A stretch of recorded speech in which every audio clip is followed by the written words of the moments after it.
بسم الله الرحمن الرحيم. وإذ قلنا للملائكة اسجدوا لآدم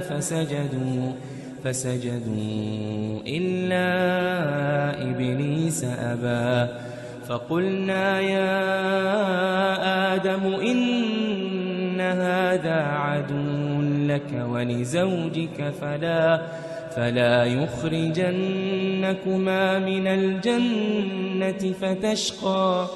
إن لك ألا تجوع فيها ولا تعرى وأنك لا تظمأ فيها ولا تضحى فوسوس إليه الشيطان قال يا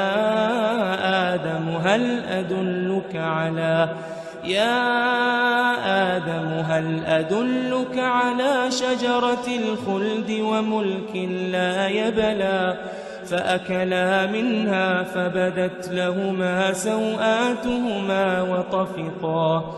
وطفقا يخصفان عليهما من ورق الجنة وعصى آدم ربه فغوى ثم اجتباه ربه فتاب عليه وهداه قال اهبطا منها جميعا بعضكم لبعض عدو فإما يأتينكم مني هدى فمن اتبع هداي فلا يضل ولا يشقى ومن أعرض عن ذكري فإن له معيشة ضنكا ونحشره يوم القيامة أعمى قال رب لم حشرتني أعمى وقد كنت بصيرا قال كذلك أتتك آياتنا فنسيتها وكذلك اليوم تنسى وكذلك نجزي من أسرف ولم يؤمن بآيات ربه ولعذاب الآخرة أشد وأبقى أفلم يهد لهم كم أهلكنا قبلهم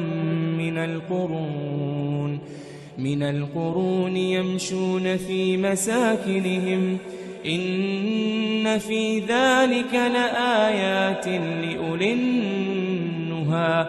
ولولا كلمة سبقت من ربك لكان لزاما وأجل مسمى فاصبر على ما يقولون وسبح بحمد ربك قبل طلوع الشمس وقبل غروبها ومن آناء الليل فسبح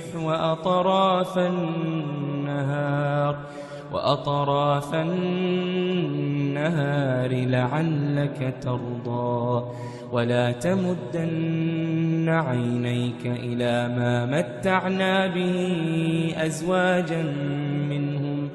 أزواجا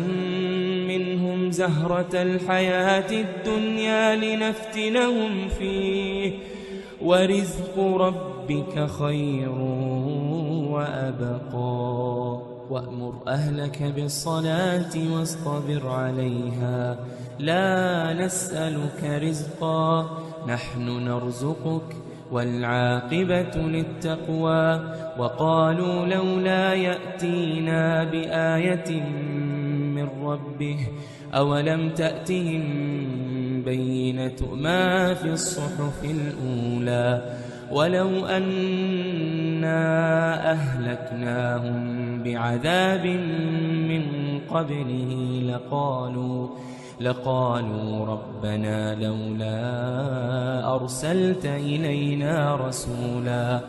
ربنا لولا أرسلت إلينا رسولا فنتبع آياتك فنتبع آياتك من قبل أن نذل ونخزى قل كل متربص فتربصوا